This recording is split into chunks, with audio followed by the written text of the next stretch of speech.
I'm going to let you all in on a little secret about playing defense in basketball. It really helps if your opponent misses shots. My name is Adam Green, and that's the kind of in-depth analysis you'll find right here on CatScan. You're welcome. Arizona's recent road trip was a perfect example of what happens when one team makes shots and the other does not. Thursday in Boulder, the Cats missed plenty of open looks on the way to shooting 42.3%, while their opponents repeatedly buried difficult shots en route to shooting 50%. The result was a loss for Arizona, and that should not be a surprise. Then, a few days later, Arizona made 47.2% of its shots while holding Utah to 39.6% shooting. The Utes missed their fair share of good looks, especially in the first half, and once those shots started to fall, the game got close. Funny how that works. Of course, it helped that the Wildcats seemed content to stand back and shoot threes against Utah's zone defense, which they made at a 27% clip.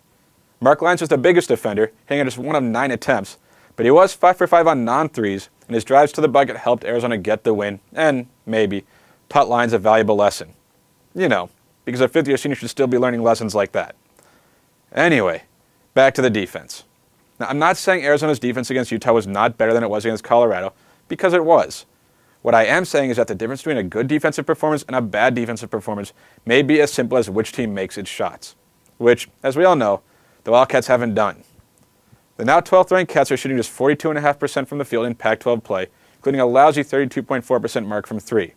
Their opponents are hitting on just 42.6% of shots, but 37.7% of their threes. So no one's really making their shots these days. Anyway, Cats are 21-4 overall and 9-4 in the Pac-12, so it's not as if they've completely fallen apart. However, if you want to know why they're struggling, the answer is as simple as saying they're not making shots, and that has to change. And what better team is there for Arizona to find a shot against than the same Washington team that held the Wildcats at 35.1% shooting less than a month ago? The game may have set basketball back a few decades, but the Cats won and may have put the Huskies to bed in the process. Washington has lost 3 of 5 since that game and is very much on the wrong side of the tournament bubble. But the Huskies still have C.J. Wilcox, who Nick Johnson shut down in the first meeting, along with a host of other quality players. They're very capable of beating the Wildcats, and they're desperate for a win. After that, the Cats will take on a Washington State team that has been, well, terrible. They've lost 6 straight, and that number is likely to be 7 by the time they get to the Old Pueblo. And, assuming that's the case, it better be 8 when they leave town. The saving grace in Arizona's season is that while they may not have had a great win in a while, they've done a good job avoiding bad losses. And Washington State would be a bad, bad loss.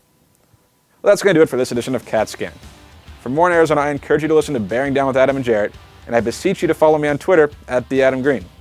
Thanks for watching. We'll do this again next week, right here on ArizonaSports.com.